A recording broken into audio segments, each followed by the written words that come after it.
we'll put it on YouTube in a couple of days as soon as they send it back to me. So it's the, what month is this? November. It's the November meeting of the Central Oregon Writers Guild, November 2020 meeting of the Central Oregon Writers Guild. We have a presentation tonight with Ginger Dehlinger and reading from Kathleen Rafiq. And first I'm going to do a little plug for Central Oregon Writers Guild and show you our website. So I'm going to do a screen share of our website. And this is the opening page of the website here. So it Mike, tells us a little bit. Yeah. I don't think you're recording yet. I am. Okay. Sorry. It says on my screen that I'm. Okay. Yeah. Sorry. It says on mine that I am. So thank you, though. I often don't record things that I intend to record. So I appreciate that. So this is the landing page of the Central Oregon Writers Guild. Talks about our meetings, talks about the workshops that are coming up. Here is tonight's episode with Ginger. Over here, we have writing events in Central Oregon, and I try to put everything on here that I know that's coming up. So it is November 10th. That means we're here today. These things have happened. Here are things that are coming up. This is an interesting thing that I haven't done yet, but I think it's something that's sort of sponsored by Paulina Springs Books in Common. Worth taking a look at. It's a discussion of several authors talking about different books. And I think it would be kind of neat to just sort of sit back and watch. This is coming up Saturday. This is free. This is a free workshop at the library with Miranda Schmidt. And if you're doing memoir, especially speculative memoir, I would jump on that. I'd click on that and register for that. It's free again, but the library likes you to register. Classes at COCC. Tamara Marnell, who's going to be doing some doing a part of a publishing panel for us next year. It teaches self-publishing up at COCC. A couple of more books in common things. Another class from Tamara. And then, of course, we have a writing workshop coming up this month with Christopher Boucher, which is listed over here. Christopher Boucher, I have the pleasure of knowing Christopher Boucher. He's one of the instructors at the OSU MFA program here. He teaches at Boston University, and he's a pretty cool guy. He's a really good teacher, and I highly recommend getting in on this if it's something that you're interested in. Central Oregon Writers Guild members, $10 for a 3-hour workshop with a professional writer who's published many books and teaches at a very high level, and $25 for non-members, but you may as well just join because our membership's only $25. But I think this will be a really, really great workshop. As I said, Christopher Boucher is a great guy to have as a workshop leader. So keep an eye on this page. This, like I said, anything that I know of that's going on in our area, I'll post over here. And if you know of anything, please let me know. Just email Central Oregon Writers Guild at gmail.com. Let me know, and we'll get that information on there.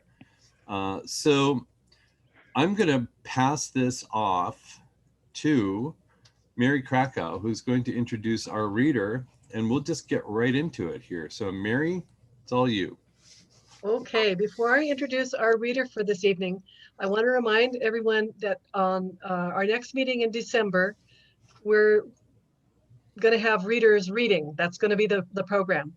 And I have 5 people who have signed up so far, and I'd like 5 more. So maybe sometime during this presentation or at the end of the presentation, the chat box is open. Perhaps you could let me know if you're interested. My email is marykrakow@gmail.com. So there's that. Okay. So hopefully people want to read. Now, on to tonight's featured reader.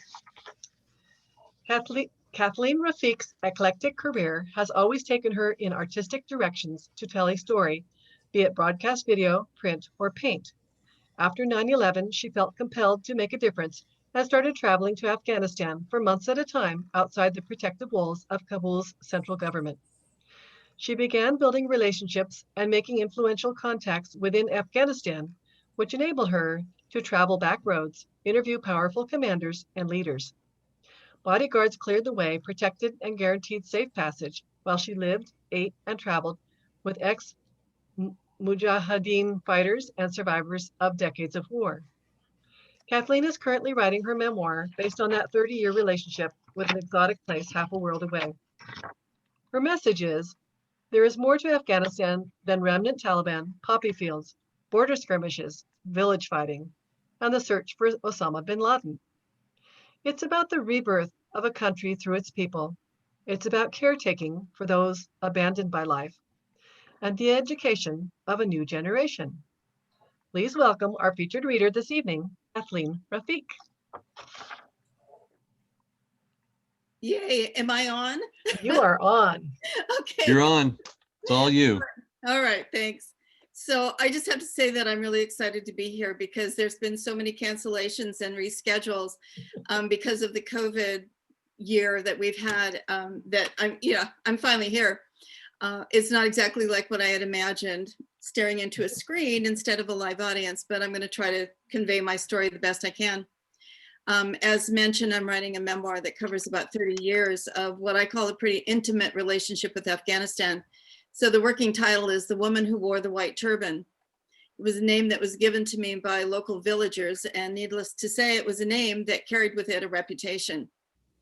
My story today, I think, is very timely and meaningful because of COVID-19. I'd been living in Afghanistan for a number of years when I contracted the H1N1. I'd been living in Afghanistan for years, and at that time, 2009, that was the pandemic. So it's a funny story now, but at the time it was no laughing matter. So here goes. The title of this particular chapter is Pignapped, or How Do You Get the Swine Flu in a Pork-Free Country? I was a fairly quiet American woman living in Kabul, Afghanistan. I tried to mind my own business, keep my head down for lots of reasons, and nose to the grindstone. I lived in a normal local village close to a protected and comforting mosque. My idea of a hot night was lighting a bonfire in the backyard of our house, surrounded by my workers / adopted family members. And don't ask me who adopted who first, it complicates the story. Suffice it to say, I had official bodyguards whose real jobs included real guns to protect me from radical terrorists, local businessmen kidnappers, suicide bombers, and even the local corrupt government officials that slithered into everyday work life here. Oh, and let's not forget the ever-present Taliban. That, however, might be cutting it too close to home since all my workers were Pashtun from Taliban country. It was a secret that I kept from my family when only after 7 years later I had told my mother. Well, we know how mothers can be. It wasn't that I lied about it. It was just merely a little sin of omission. So it was only after this time and her seeing me arrive back to the United States year after year unscathed that she began to understand who better to watch over me than the ones who will actually sacrifice themselves for you in the unspoken Pashtunwali code of ethics. As with all things in Afghanistan, this is complicated and cannot be taken only at face value. Their leader, my fixer, and by now my lover, made it clear from the beginning of anyone's employment that surrounding me is an unspoken contract. If anything happens to me and they are still alive, well, let's just say it was very bad news on their part. If I am dead and they're not dead, they're dead next. They have a saying, the egg breaks only once. Even my neighbors didn't know who I was or what I looked like. My workers would stuff me into the car from inside our house. The tall compound walls as double doors were open so that the car could fly outside. Under the true veil of darkness, my village black chador covered a good portion of my face and body inside the car. The only suggestion that I might be a Khariji or foreigner were my black sunglasses covering my blue eyes. It was a big job to protect this very quiet woman. believe me. I worked in the healthcare industry, and it can be a rough and dangerous road to travel in Afghanistan. We used to be thought of as everyone's friend. Now it was common to be considered not only the enemy, but a spy. Let me count for you the ways that I was considered a spy working for the CIA. And to complicate this situation, in 2009, the World Health Organization launched a campaign of health warnings about the dreaded H1N1 swine flu. It was a pandemic.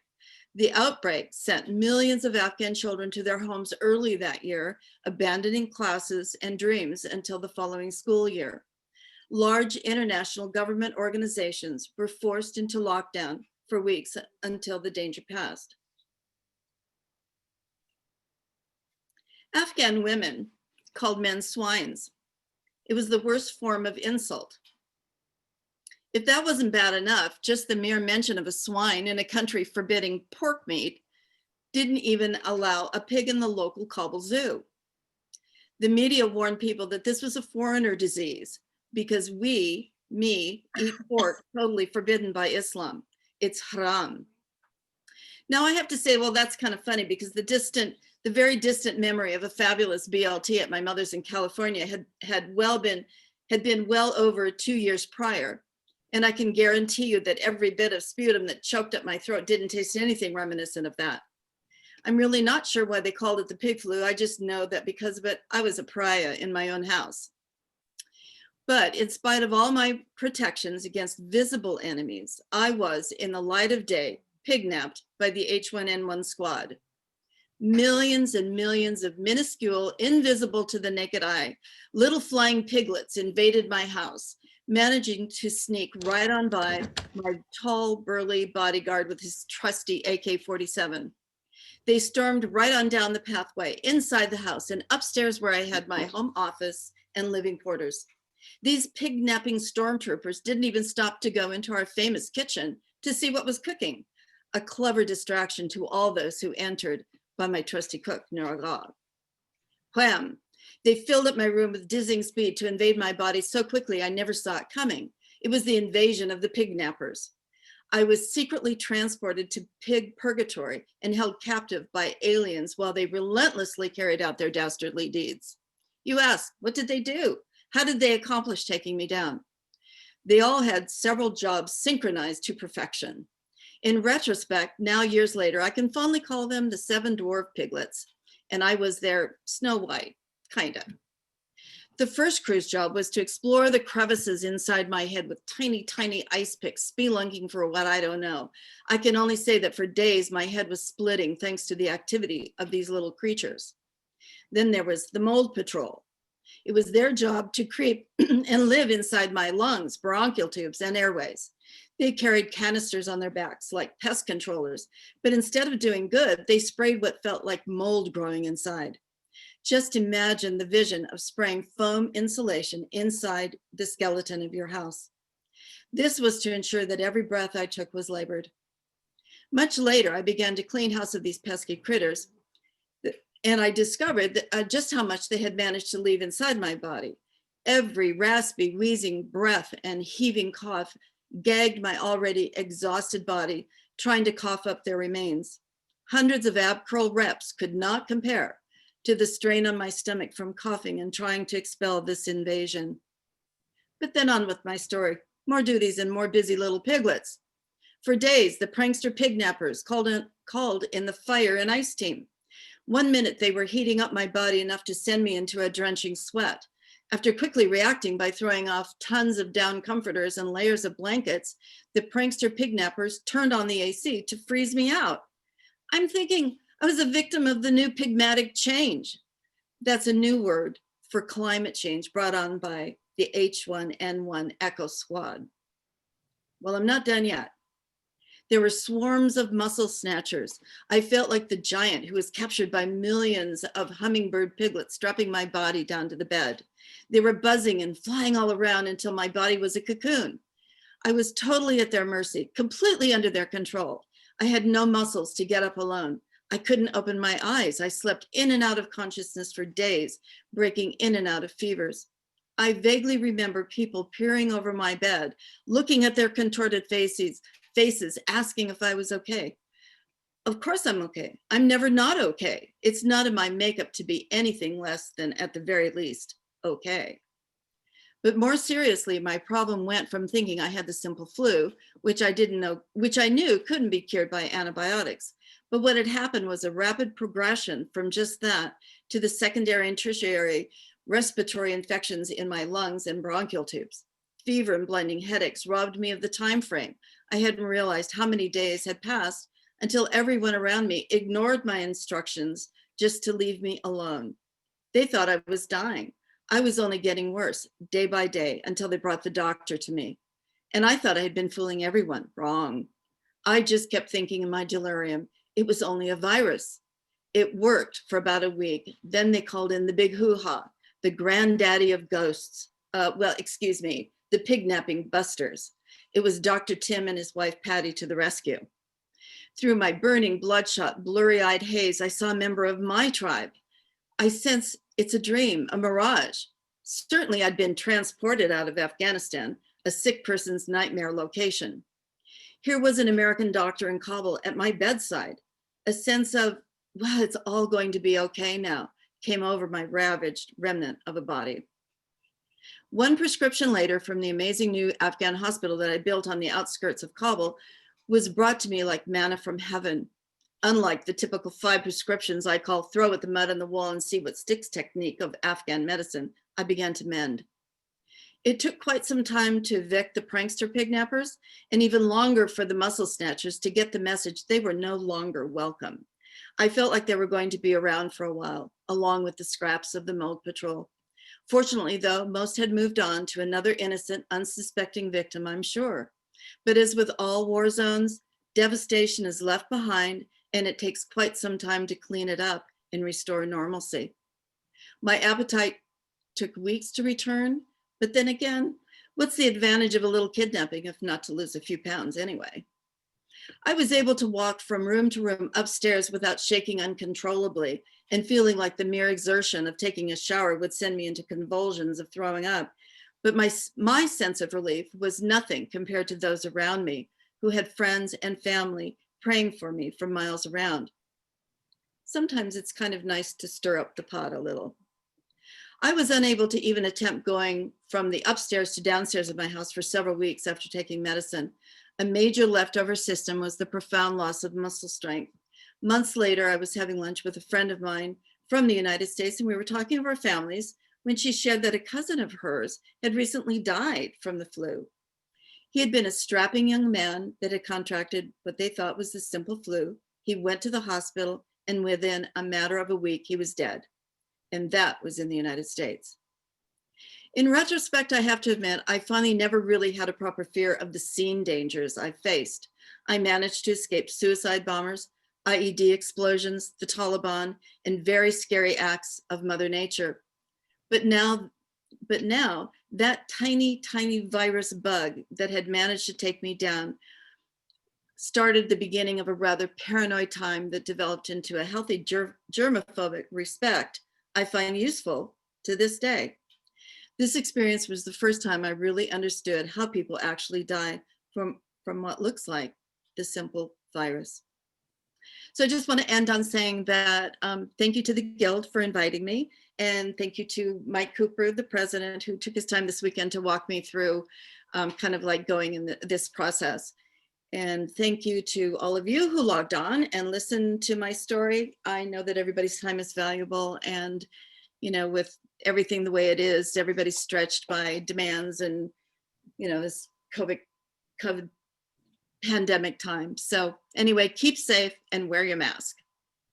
Thank you, Kathleen. That was great. And as you said, it was quite timely to hear that.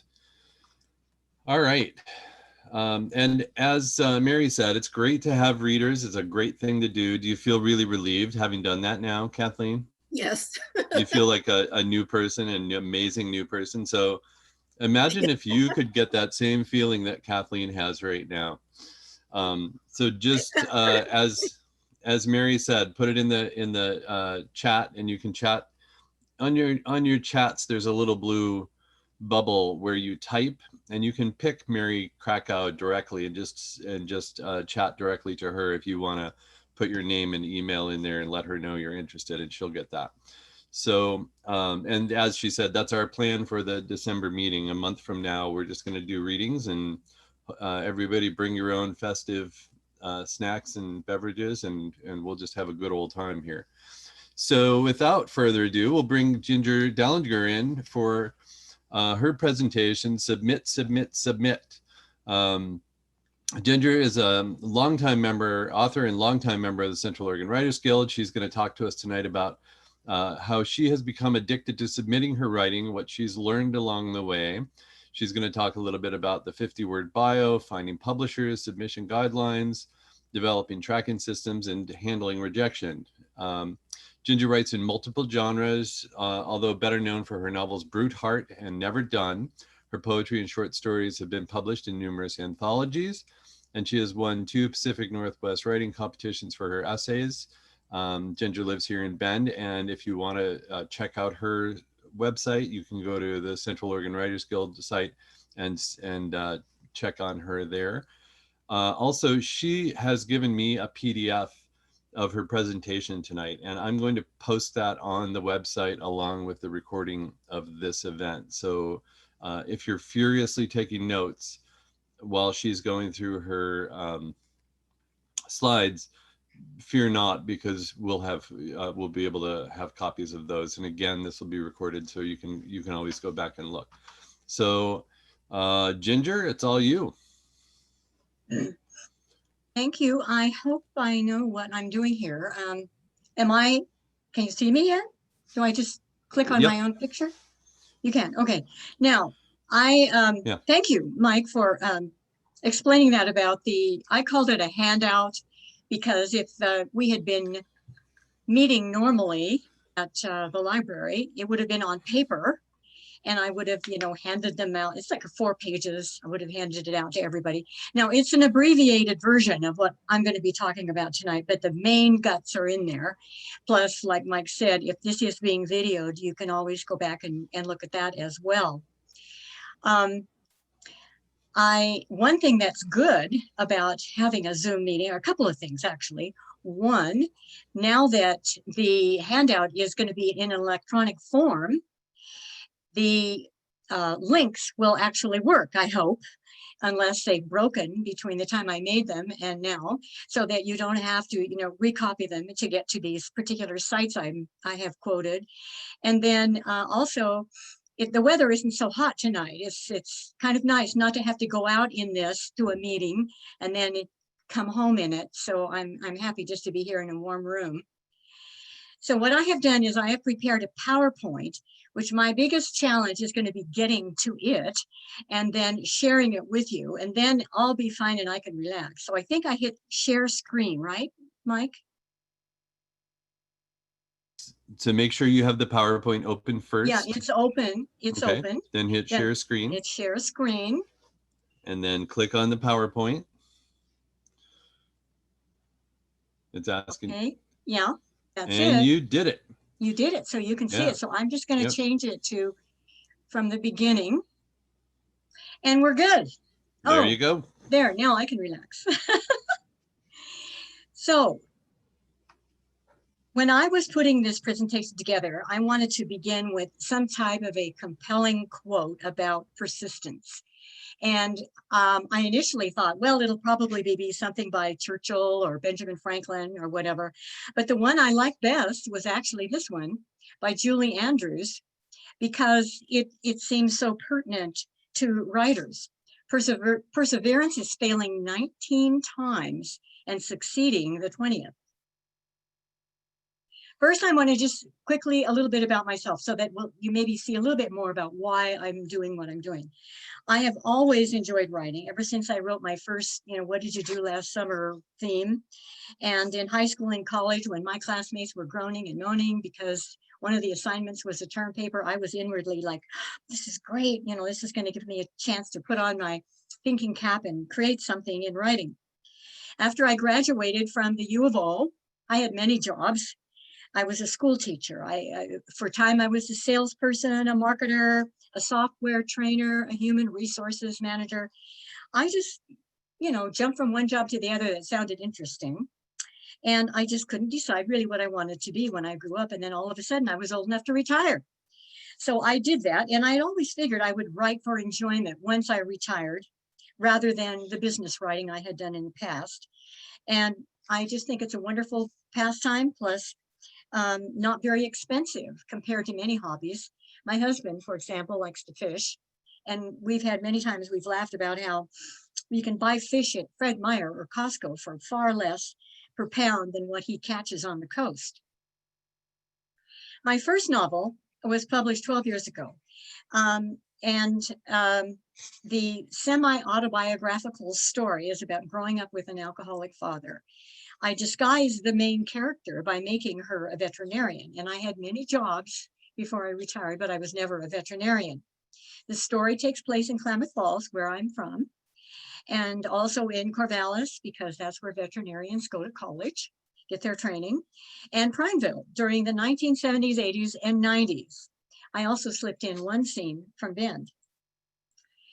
About the same time as my first novel came out, I created a blog, which I have been posting to for 10 years. I don't have many followers, but I keep posting because a blog is like one gigantic writing prompt. Besides creating the blog, I attended a number of workshops, devouring everything I could find about how to market a book once you had written one and had it published. I self-published my first novel. And I tried most of the suggestions as long as they didn't require a lot of technical expertise.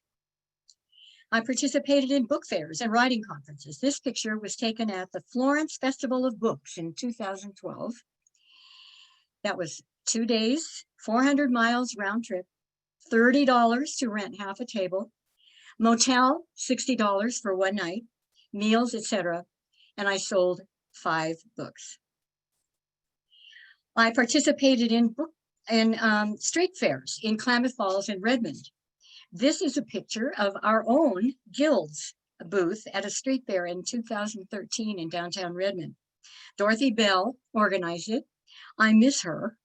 Ruth was there, Kay Strand, Ava Wilson. I apologize for not remembering everybody's names, but my portion of the rental was $25, and I have to say I was thrilled. I sold 10 books at that.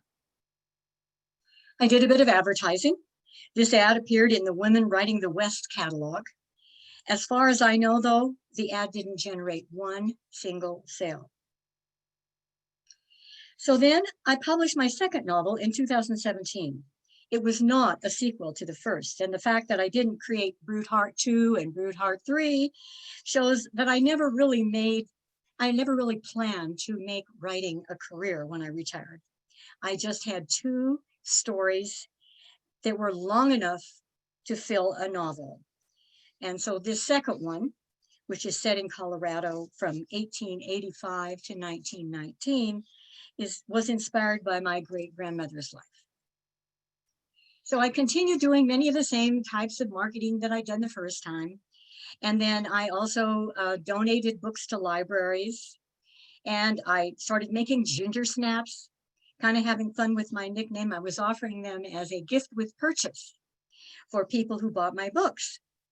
But more people wanted to buy the cookies. And but I didn't give in. I said, no, you have to buy a book and then you get the cookies. Well, guess what? My husband and I ended up eating a lot of GINGERSNAPS. I also created some Pinterest boards. Now, I learned about Pinterest at one of our guild meetings. It was a presentation made at one of our guild meetings. I loved making the boards, putting them together, finding pictures that fit what was going on in both of my novels. But I don't think they've generated many sales. It's impossible to tell, but they're there. The Pinterest boards are still there. So I decided no more novels. Now I devote my time to writing short stories and poems, occasionally an essay. I often say, I really was too old anyway, or am too old to write another novel. I might not be around to finish one if I get it started, because they do take a while. And now that, they seem to take longer. My writing takes longer and longer. Serious though, I don't think I had anything or still have anything that I am so passionate about that I could fill 80,000, or that I could write 80,000 words to fill a novel. Now, even before I had retired, I had written a few short stories and poems, but I really cranked things up when I joined a critique group that was initiated by the Guild and facilitated by Trish Bradley until she decided we knew enough that we could, work on our own. And that group met every 2 weeks for the 6 years we stayed together. And during that time, I really added a lot of short pieces to my repertoire. So what sparked my submitting obsession was a poem that I had written called If I Wore Sensible Shoes. And this poem was published in the Goldman Review, which is an anthology that's published in Salem, Oregon. And I was thrilled to have the poem accepted, first of all. But the main reason I'm bringing this up is that the anthology, like almost every other online presentation or journal I have run across, includes a bio for every one of the contributors. And in my bio, I mentioned my novels. And I figured if someone enjoyed my poem enough to read my bio, they would then see my novels there and maybe buy one. So, well, I want to tell you, I took an instant liking to this less direct method of sales promotion. But I didn't, begin promoting in earnest until after I had spent a little time promoting my second novel. And my crazy submitting journey began slowly. I only submitted 27 items in 2018. Now, item. I keep track of my submissions by the item. One poem, one story equals one item. But publishers allow up to 6 poems per submission. And I only submit one story at a time, but I often submit 3 or 4 poems at a time. And since I submit my work simultaneously to several publishers at a time, one poem can be submitted many times. So in 2018, just to clarify, I submitted the same work multiple times. I did not submit 27 unique pieces of writing. Now, I ramped things up in 2019 by submitting 62 items. I thought you'd be interested in what's going on now. And year to date, I have submitted 133 items. I've received 94 rejections, several for the same item. 28 items are still awaiting their fate. And I had 11 items published, all of them poems. Now, I have received no pay other than $5 for a limerick that I published last month in Page and Spine, plus a few copies of journals, which some publishers will send you as a thank you. I usually sell about 1 book a month on Amazon. I don't know whether the customer who purchased the book did so after reading something shorter that I've written and had published, but I'm having fun playing the submissions game. For me, submitting is like buying a lottery ticket. I don't buy them, but I know how they work. You bet a little money in hopes of winning a lot more. When I play the submissions game with the publisher that charges a fee, I'm betting the average $3 to $5 submission fee in hopes of getting published. And just like the thrill of winning a jackpot, I am elated when I open that email that begins with congratulations.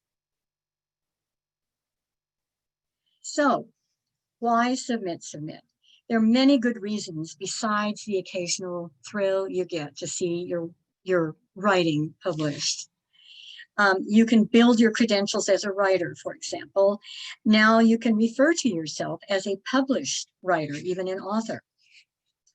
You can cite 1 or 2 of the titles that you've published in your bio or name the publications. They're like little stamps of approval to draw from when you're writing your bios. And being published introduces your writing to a whole new audience, a much more diverse audience, perhaps, than you've reached in the past, and helps build your fan base. It might get your work noticed by book publishers.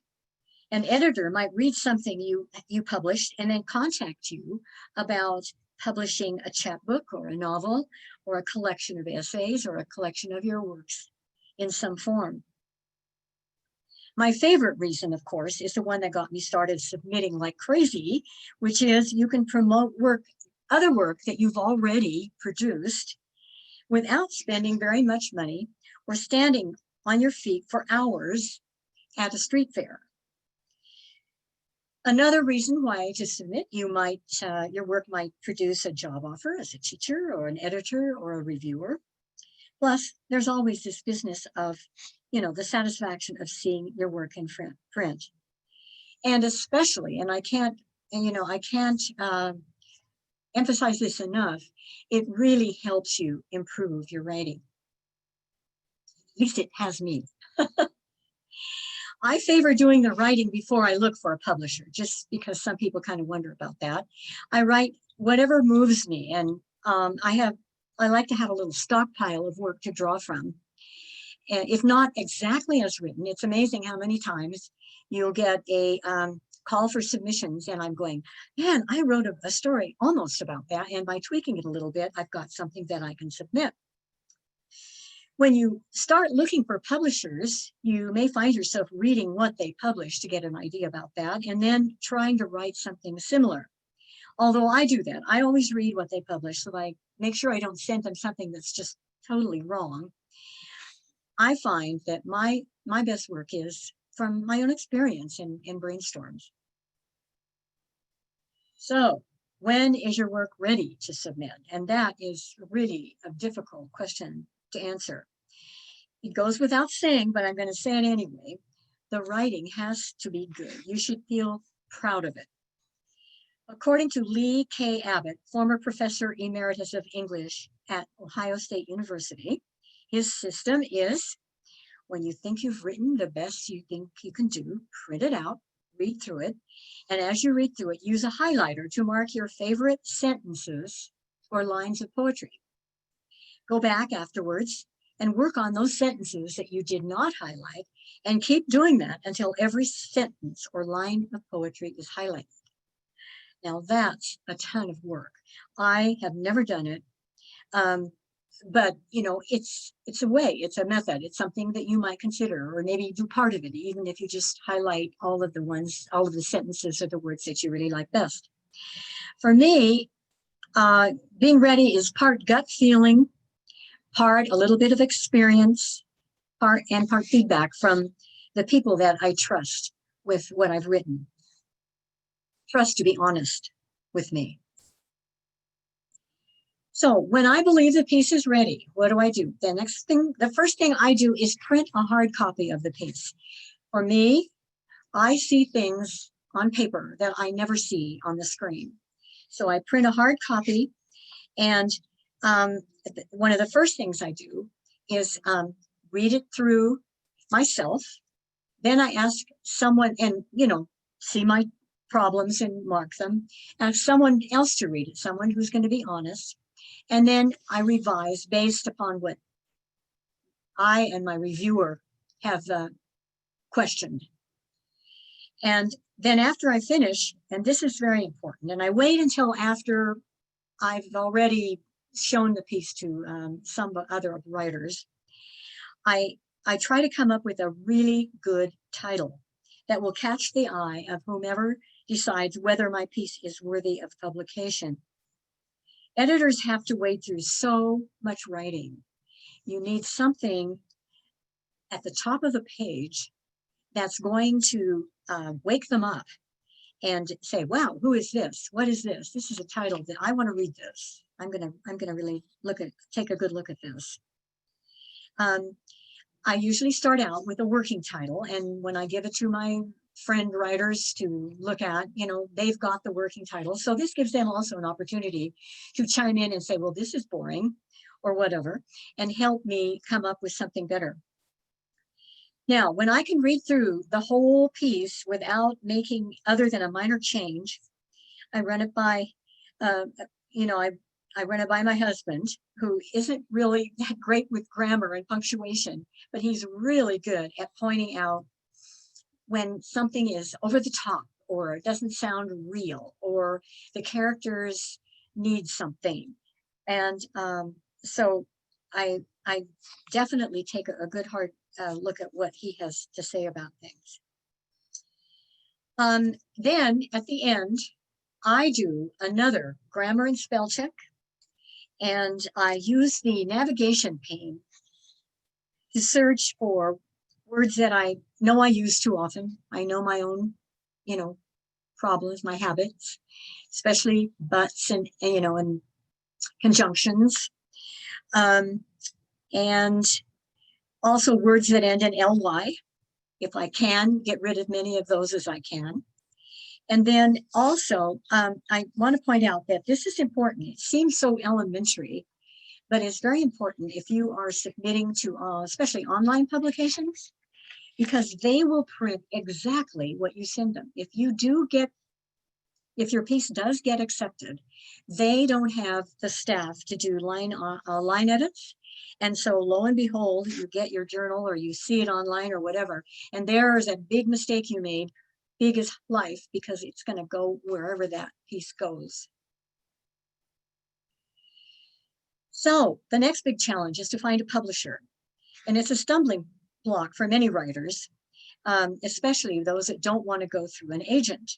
But I want to tell you, there are thousands of publishers looking for fiction, short fiction, poetry, nonfiction, and that do not require an agent. And would prefer not to deal with an agent.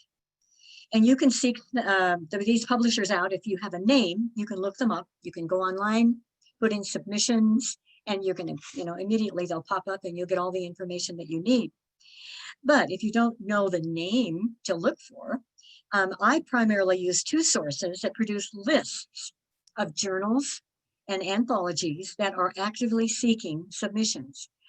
My two favorites, I know there are more, but my two favorites are something called Authors Publish Magazine. It's free. Now, it's free because they also, you know, try to get you to sign up for their workshops that aren't free. But it's amazing how often they have information out for either, that they do also for books as well as shorter pieces. All kinds of information about publishers looking for work. And then my second publisher that not publisher, but organization really, that lists publishers is Poets and Writers Magazine, which is just a copy of right here, opened up to a copy from that particular publication. 1 year which is 6 issues, costs $12. 2 years is $20. And there's more information about these and other resources on the last 2 pages of the handout that I mentioned earlier.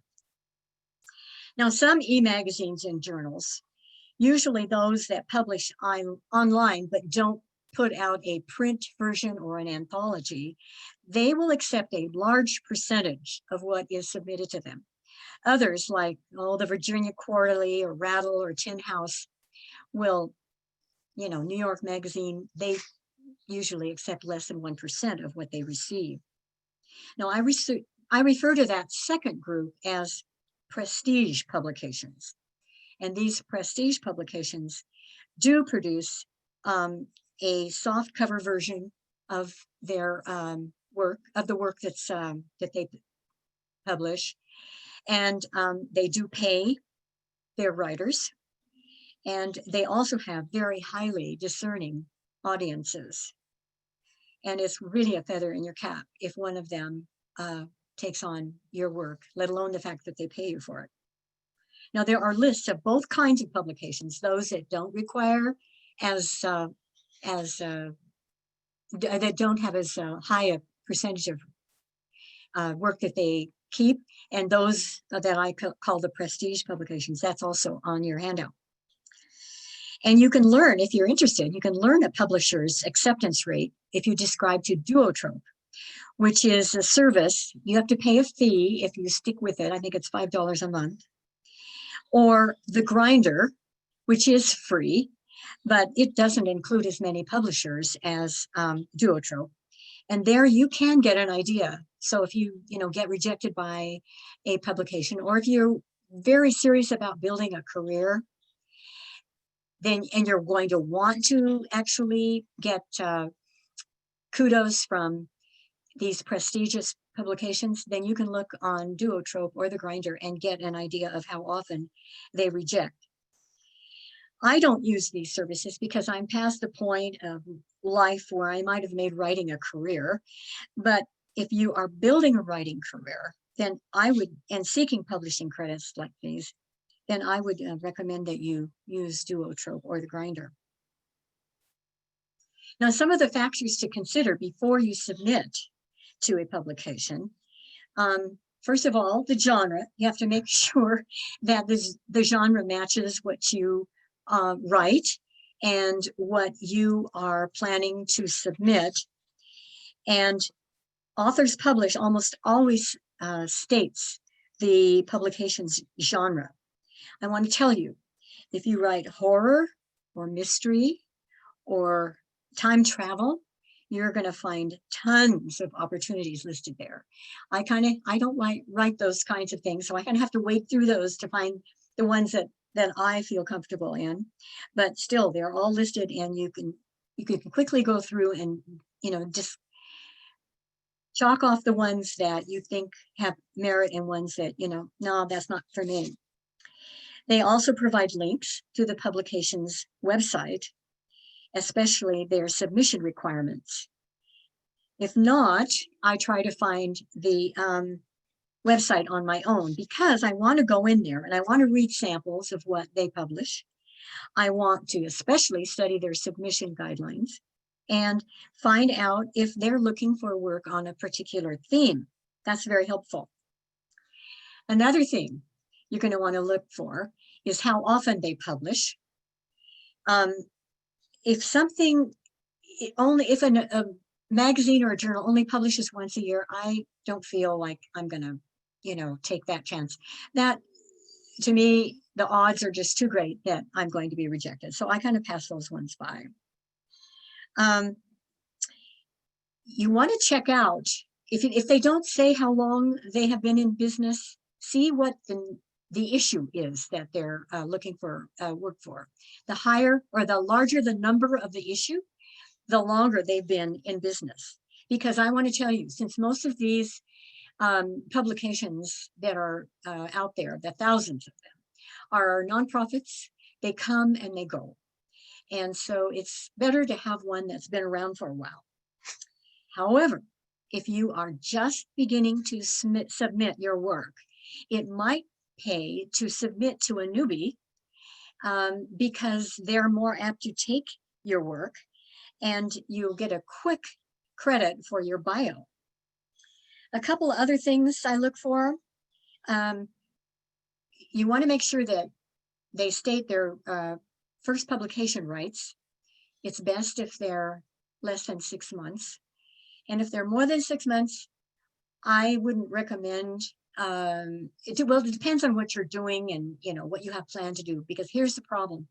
If you were to, let's say, decide to publish a chapbook or an anthology of your work, and the poem or the short story that you had published with this group that had not yet returned your rights to you, they could actually sue you because you had put that work out at the same time that they had it out on the market. Another thing to look at, do they nominate for the pushcart prize? That is something I think that is good because you've got a little bit of a feeling for that particular publication that gives you confidence that they publish good work, quality work. Also, what are their affiliations? Some of them have affiliations with colleges or universities. This is another good sign that they publish quality work, and it's another feather in your cap if you get published by them. And then since most of these publications also pride themselves on their artwork and their photography, this is a kind of on my own personal preference. If the artwork in a publication is just weird, so weird that it's just, macabre, I don't submit to them because I don't publish anything weird. And I figure that if their artwork is that weird and crazy, then it's probably a waste of my time. A few precautions, things you should consider, is that some publications will accept every piece submitted to them in hopes that you will pay for the anthology that they're putting together. Now, you can't always tell when that is. However, if you go into the anthology, usually they'll publish it for those people who are contributors. They'll publish it online so that you can read through it. You can see your work in print and maybe that's enough. But if you kind of go through it and you see, oh, this is really kind of not where I want to be, then you don't have to buy the anthology. But on the other hand, you may think, oh, this is gorgeous. This is look at the cover. Look how beautifully it's been designed. And I love the other work in there besides my own work. And you might buy several copies to give as gifts. I never submit to a publication if it doesn't have a website. I don't have a website. I have a blog and I don't have a website because I don't know how to do one myself. But to me, a publication should have a website, or to me, it's a fly-by-night company. Don't subscribe to every publication you submit to, or you're going to go broke. And the reason I mention that is because in so many cases, they give you an opportunity to either subscribe or to donate, one or the other. Well, either way, in your mind, you may be thinking, gosh, if I do this, I might have a better chance of getting them to take my work. But on the other hand, you keep doing this and, all of a sudden your pocketbook is empty. Same thing with their newsletters. Now, they don't usually charge you for their newsletters, but I mean, how much time do you have to read every newsletter of every publication that you submit to, if you get into it the way I have, at least? And then just to let you know, I only subscribe to 2 publications, and they are Story, which is published 3 times a year, and it's all stories because I need help to get a better feeling for what the contemporary story looks like and how it's constructed. And they have beautiful ones. And then the other one is Poets and Writers, because there's a wonderful source. They're a wonderful resource for publications looking for submissions. I credit much of my limited success to taking advantage of themes. When I come across a publisher planning an issue or an anthology on some topic that I am interested in, it's almost like discovering gold, because, I'm there. I already have a poem written on that subject, or it's something I'm familiar with and I feel like writing about it. And for example, I had one that was looking for poems about autumn. This was last fall. And I thought, oh, autumn, I can write about autumn. So I wrote a poem about autumn and I sent it to them and they rejected it. However, this fall, I said it, well, I'm sure I revised it in between, but this fall, it was accepted by another publication. So sometimes these themes can be like writing prompts for you. Now, if you write horror, sci-fi, fantasy, or romance, you will find tons of magazines and journals that want your work. And one little, quirk is that most sci-fi magazines will not accept simultaneous submissions. However, they are very quick to get back to you, sometimes within hours, because they know exactly what kind of work sells to their audiences. Now, there are tons of submission requirements. Most of them you're already aware of, things like, format, type font and size of font and spacing and so forth and so on. But don't think they are so simple that you don't have to read them thoroughly.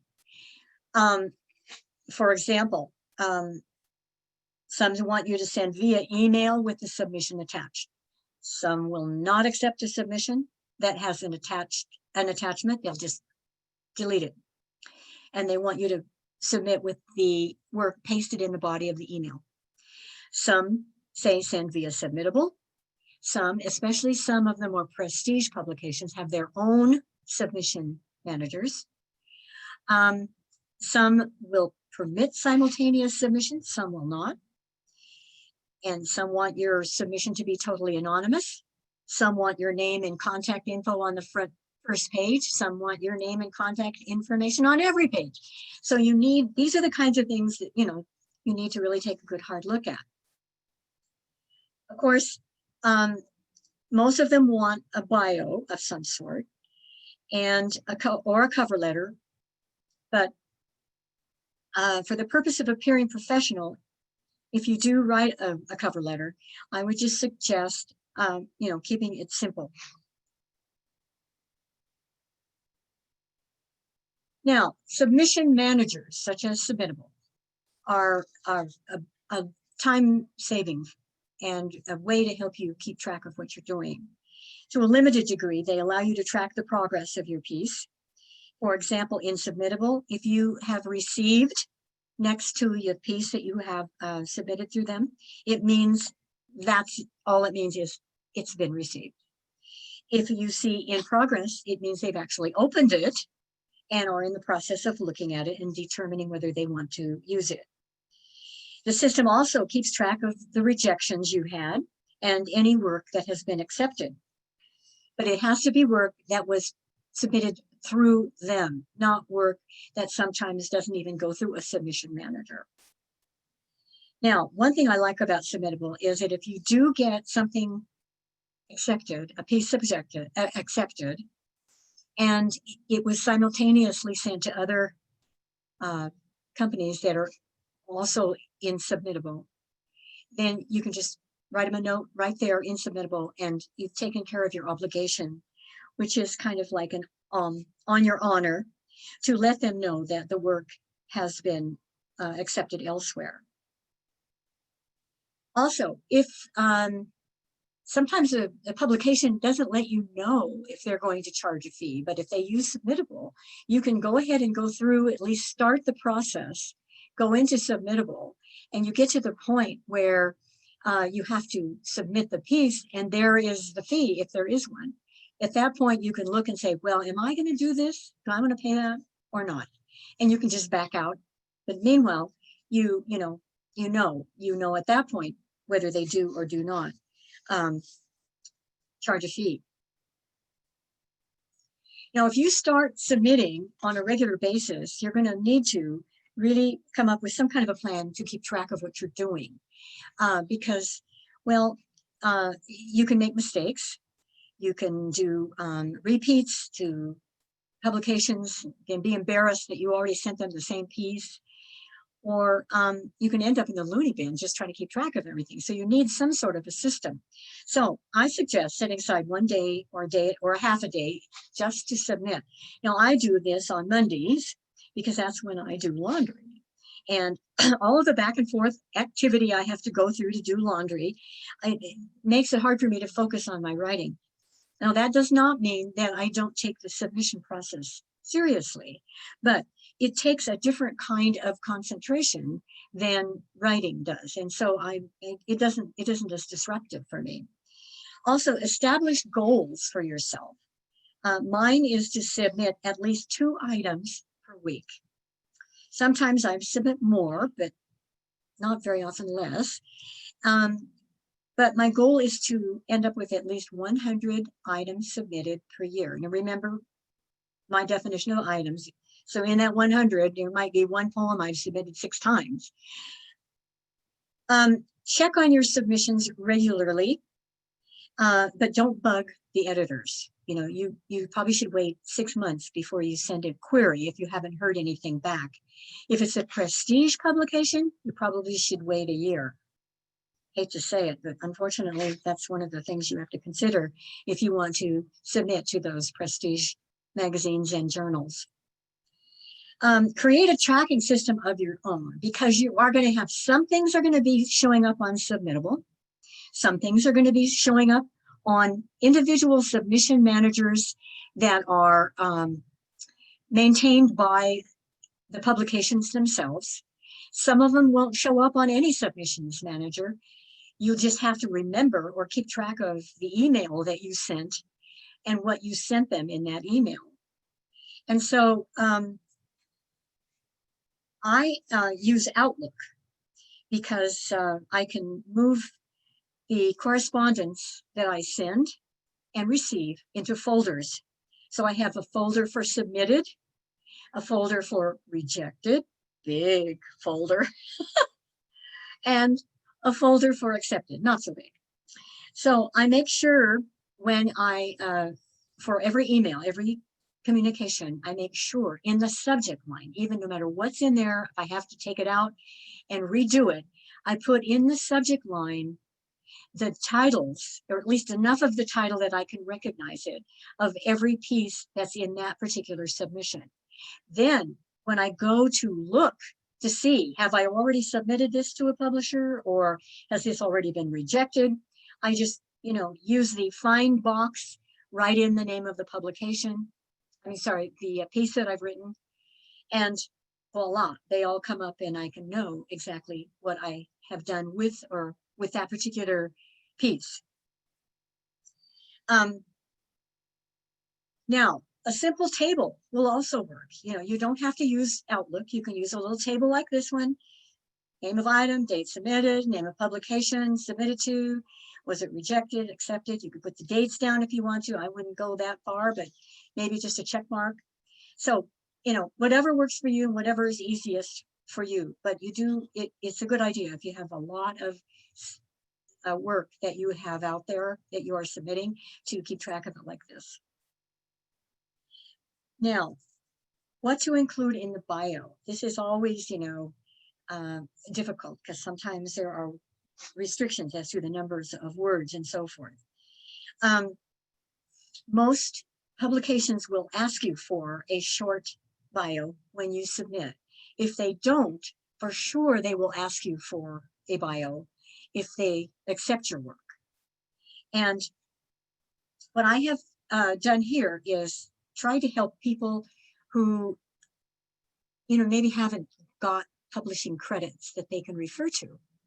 And so one of the things you can do is, in your bio, you must let whoever's reading it know that you are a writer, that you have a love of words, or that a familiarity with words or writing in some way. So some of the things, you're a book, if you haven't any published work, you are a book collector, you're an insatiable reader, you're a book reviewer, you studied writing under, Sherman Alexie, whatever, someone well-known, so that you establish some credibility that way. Make sure to include in the bio the genre that you write in, especially if it matches the submission, and it should match the submission. If you've had any publication credits, especially if they relate to the target audience, be sure to include those in, not a lot of them, because these are short. So, pick your best shot, your poem with the quirkiest title, the magazine with the most recognition, whatever, to put into your bio. And you don't need a lot, because, again, the editors aren't going to want to wade through tons of information, especially if you put too much in, you're going to be sound like you're bragging. Now, if you're submitting to a highly specialized publication, be sure to identify yourself as a member of that group in some way. For example, you're submitting an article to Rifleman magazine. So at the end of your bio, you write, when Joe isn't writing, he can be found hunting for grouse or hiking. So you see, he's, relating to what perhaps articles that riflemen might publish. Now, one bio I remember seeing in a journal that encourages submissions from marginalized groups ended by saying, she lives in Petaluma, California, with her wife and 3 cats. And I was very impressed by this very subtle way the writer identified herself without having to specifically name a group. Be sure to list any writing honors that you've received, including, finalist, even honorable mention. Any work experience that relates, especially if it directly relates to your submission, and especially if it relates to the theme, if there is a theme that's being called for. List any relevant degrees, not the whole Megillah, but anything really special, and especially something that relates to that particular publication. And then don't forget membership in writing groups such as Central Oregon Writers Group, critique groups, conferences you've attended, that sort of thing, scholarships, grants, all of those things can work. And I don't mean all of this, because it just depends on you as an author or a writer in terms of what you've done and what works and what fits. But just to give you some things to start from, to include in your bio, there, if you've got any of these things, they all work. Now, if nothing on this list fits you, you can always try humor. Now, I'm going to read you one that I copied from an anthology. Sam Jones is just a guy, nobody famous, nobody rich, just some guy who likes to periodically add his 2 cents worth with the hope, accounting for inflation, that 2 cents is not overvaluing his contribution. His favorite quote, "A writer is an egomaniac with low self-esteem." So, I would want to read what this guy wrote, regardless of what his background is. And all that being said, make sure that you don't go beyond the publisher's specified word limit, usually 50 to 100 words. Write in third person, unless otherwise specified. And I would also suggest that you create, if you do start publishing on a regular basis, bio and cover letter folders, so that you can start saving some of the bios you've written. Because sometimes there's just one word that's different because of some issue or something about a publication that makes them unique. And so you want to, personalize your bio a little bit. So I've got tons of bios that I've written, and I keep them all in a folder. And the same thing with, cover letters, because I can copy and paste either the whole letter and then just change a few words, or sections of the letters. It just saves me a lot of time when I'm doing, submissions to numerous publications. Now, you're going to have to expect rejections. And I love this little cartoon with Snoopy, who's getting his rejection, and how he reacts and he kicks the mailbox, et cetera, et cetera. And sometimes, you feel, depending on your mood, oh, well, another rejection. Not that multiple rejections will eventually make you famous, but always keep in mind that some of the famous authors have had to go through this themselves. For example, one of the best known examples that I've found is John Grisham. His first novel, which was A Time to Kill, was rejected 28 times before it was published. And then, of course, after that, he's published novel after novel after novel to great success. But the one that tops them all is Pulitzer Prize-winning author William Saroyan, playwright also, who received 7,000 rejection slips for his short stories before the first one found a home. Now that is amazing. Now, I know you've heard this 100 times, but don't take rejection personally, especially in the writing world. What one editor hates, another one loves. And I definitely have found that out, although I don't know about the hates. I just know it's rejected. It may not be rejected because something I've written may not have been rejected because it was hated. It might have just not been right. But at the same time, just keep this in mind. This can very definitely happen. It, case differs. So when it comes to stories and poems, over time, you will get used to rejection. I have. In fact, if I have a long stretch without a rejection, I feel like I'm slacking off.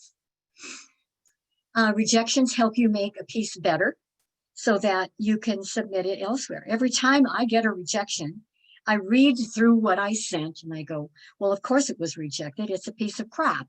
And then I work and work and work to make it better and submit it to somebody else. So, you know, they really give me a kick to get going and work on something and make it better. Unfortunately, Snoopy hasn't learned to do that. You know, Snoopy, he starts out each one of his stories with, what is it? It was a dark and stormy night. And so every one of his rejections that he gets starts out that way, and he's got to learn to, you know, take that, change it, at least change the intro. Another thing is to consider using reverse psychology. Now that sounds a little strange too, but it's kind of something that you can, you know, go like I did, set a goal of how many rejections you're planning to get per year. It's kind of, you know, usually you're going to be, you know, setting goals that are more positive, like how many things can I get published? But you set a number of goals of rejections. The published ones will come along.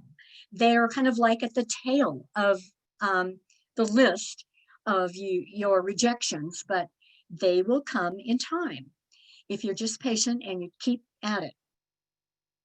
But above all else, no matter how you handle rejections, don't let them prevent you from writing more new stuff. Now, I don't know if you've ever heard of a tiered rejection, but this is something that's helpful to know in that a lot of the rejections that are sent out are boilerplate. You know, they say something like this standard one: thank you for submitting, but your piece isn't a good fit for us. We wish you luck getting it placed elsewhere. Okay, all right, I can accept that. However, once in a while, you get a second tier rejection, which says something like, thank you for sending us. My goodness, they even include the title of the work. I mean, that took some time on their part. That wasn't in the boilerplate. We really enjoyed this piece, but it didn't feel quite right for us. We hope you will continue to send us your work. Oh, well, I want to tell you, I make a note of that, make sure that I do that in the future. Then there's the third tier, really personalized. Our editors love the imagery and symbolism in, again, the title of your work, not just your piece. However, it didn't quite fit this issue's theme. Please send us more of your work. I mean, they're actually not just saying we hope, they're saying please send us. Now, if you get a rejection letter and you're kind of curious as to what tier it falls into, you can check this service called the Rejection Wiki, W-I-K-I, the Rejection Wiki. They're a free service, and what they do is they post sample rejection letters that writers share with them. And you can even, you know, to help out the Rejection Wiki, you can share rejection letters that you receive too. It's just a helpful thing to do. So after some success with general submissions to journals and anthologies, you may have gained enough self-confidence to enter a writing contest.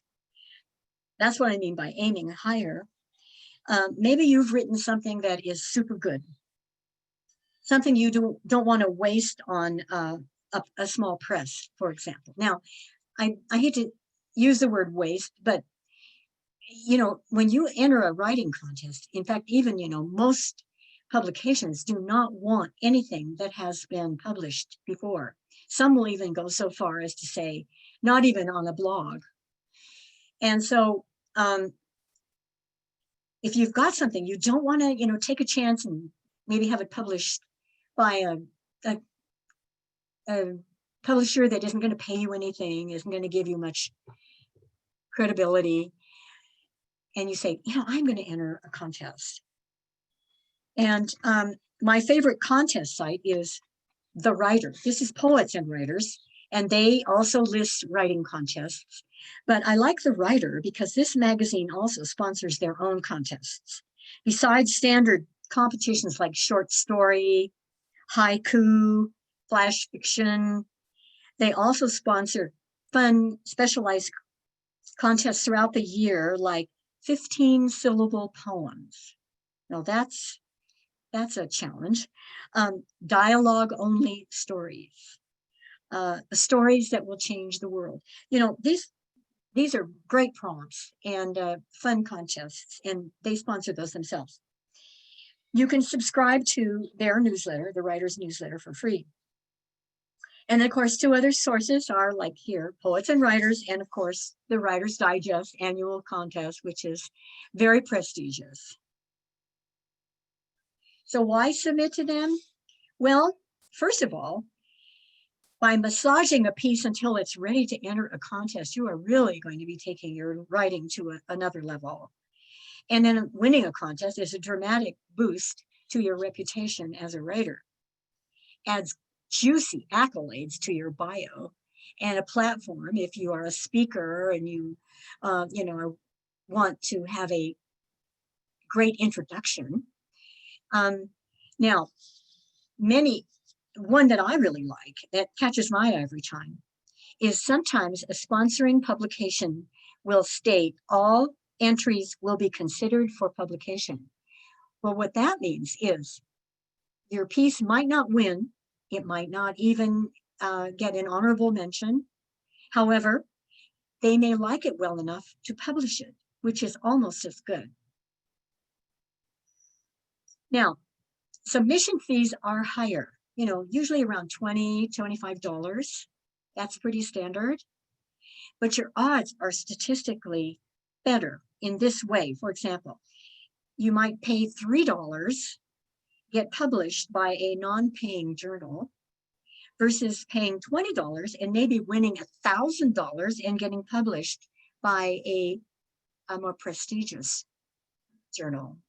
So that's what I mean by saying that odds are statistically better. Another thing too that makes them statistically better is a lot of writers don't feel confident enough in their writing to submit to contests. Maybe the fee holds them back, but a lot of it is just I don't know. I don't think my work is good enough, and so you don't have as much competition as you have with just writing for a journal or a magazine or whatever.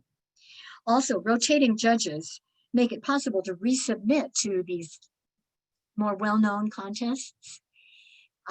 They always are trying to get a new judge in and someone that's prestigious to lend credibility to the contest itself and to stimulate you to think, oh, wow, I've been familiar with this writer's work.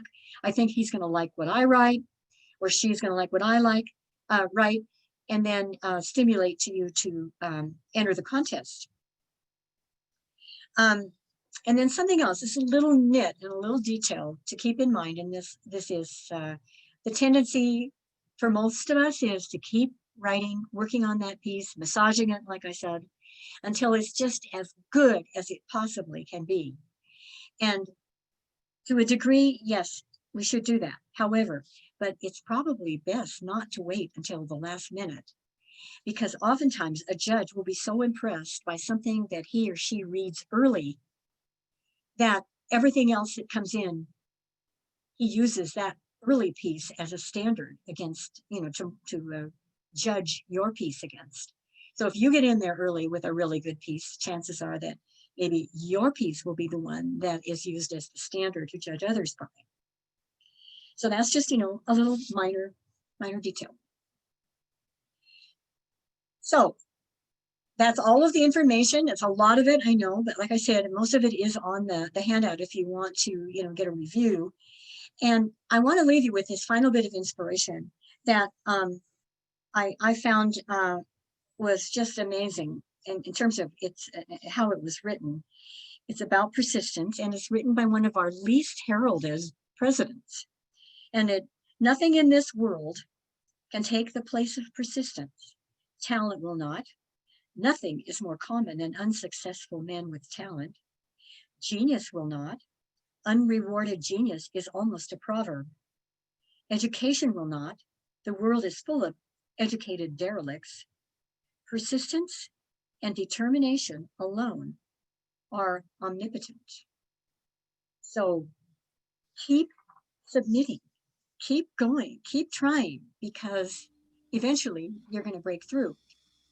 So now we can chat if you'd like, if you have any questions, or if not, I can give you my email and you can send your questions to me via email, whatever you prefer.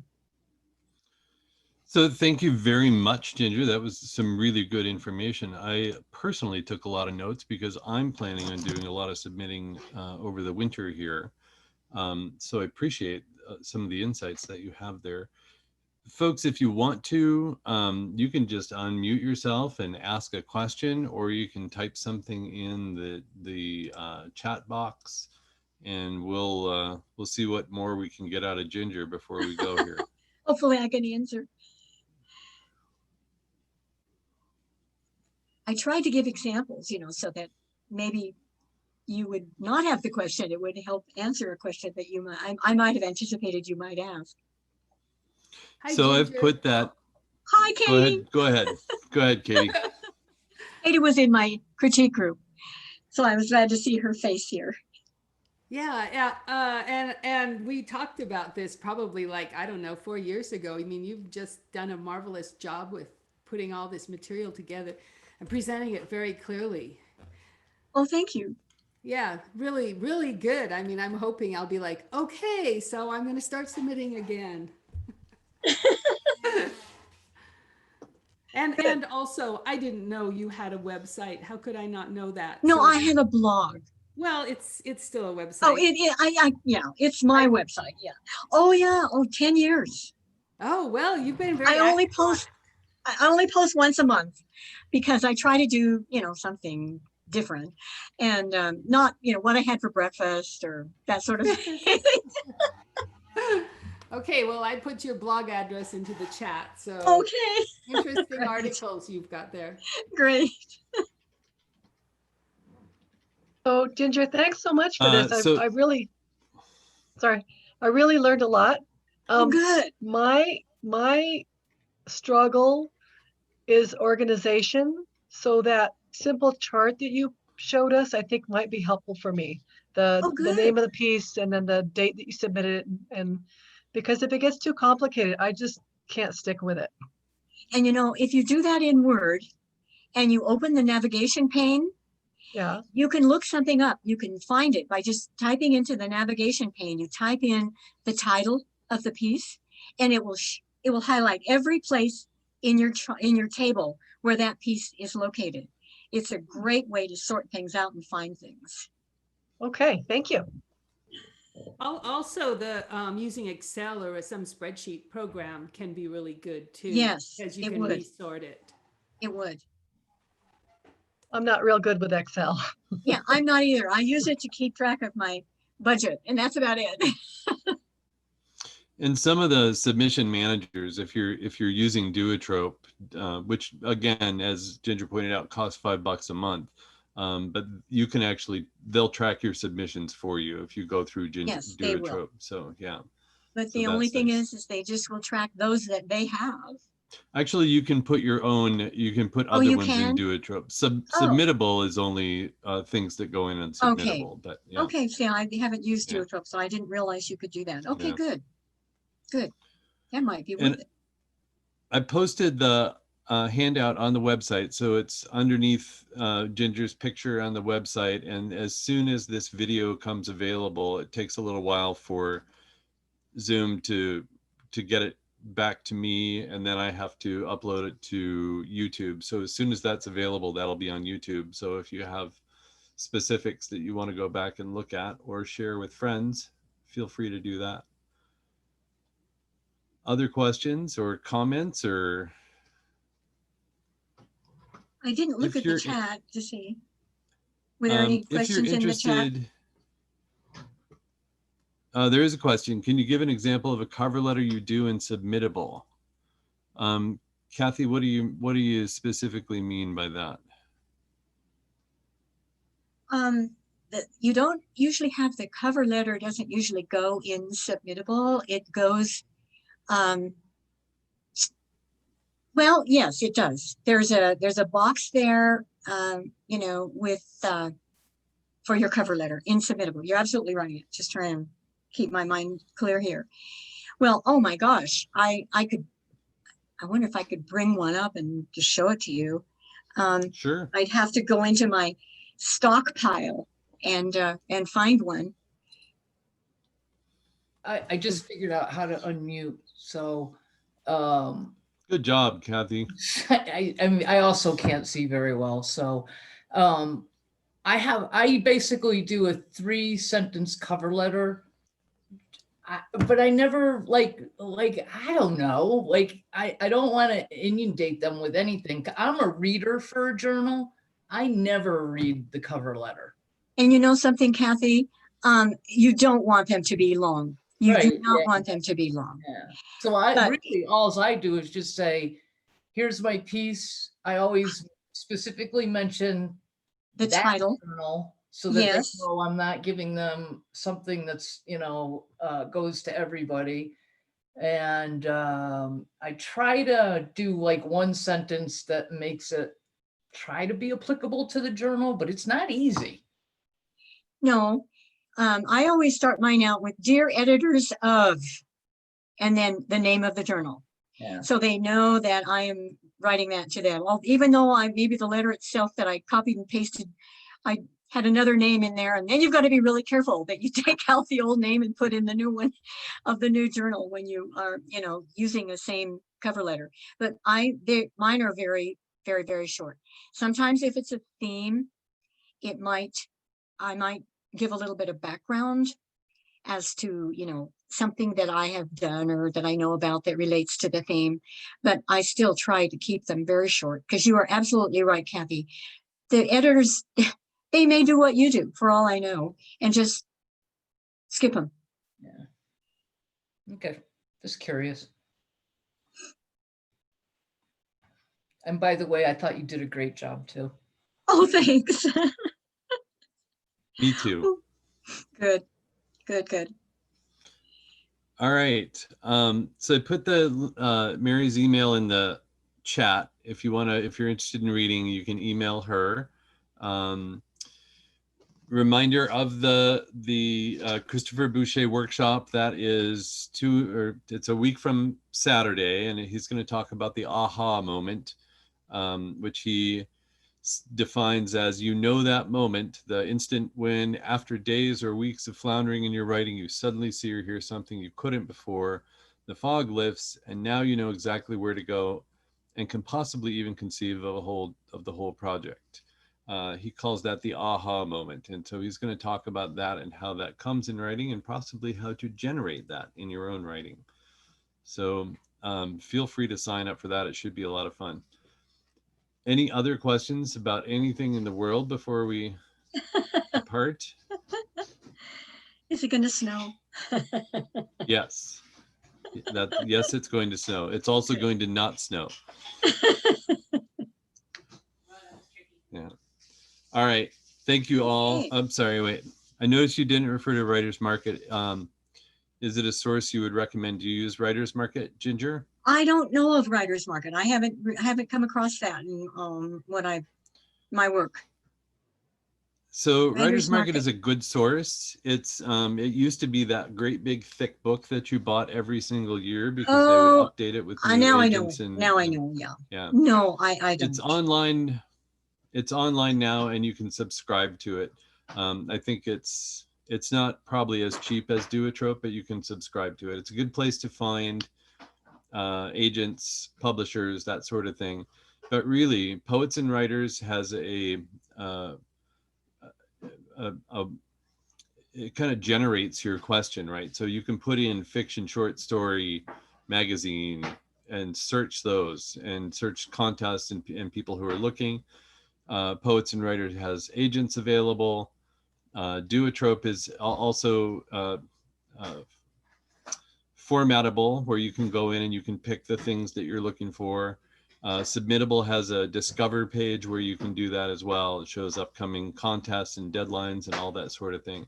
So it's all out there, and you can do it for free or extremely cheap. The writer's market, I think, is sort of a thing of the past. I think it's kind of becoming the dinosaur of that because it's such a fast moving world out there in writing.